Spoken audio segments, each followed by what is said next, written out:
BRO దేని కింద పనిచేస్తుంది? Ministry of cooperation, ministry of defence, ministry of home affairs, ministry of parliamentary affairs. And the correct answer is ministry of defence.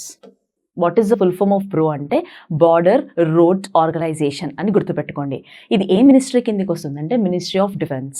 ఎప్పటి నుంచి అంటే since 2015 నుంచి ఇది మినిస్ట్రీ ఆఫ్ డిఫెన్స్ కిందకి వస్తుంది.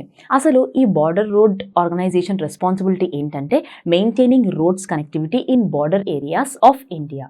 మనం 2023 to 2024 చూసుకుంటే బ్రో అనేది సక్సెస్ఫుల్గా 125 ఇన్ఫ్రాస్ట్రక్చర్ ప్రాజెక్ట్స్ని కంప్లీట్ చేసుకుంది. అండ్ ఆల్సో బ్రో అనగానే మనకు గుర్తుకు రావాల్సిన మేజర్ ప్రాజెక్ట్ ఏంటంటే Himank, which is implemented by this BRO. And ఈ హిమాంక్ అనగానే ఏంటంటే సక్సెస్ఫుల్గా it maintain the roads organisation, roads కనెక్టివిటీని మెయింటైన్ చేసింది. మరి ఎక్కడ అంటే in border areas of Ladakh and Jammu Kashmir.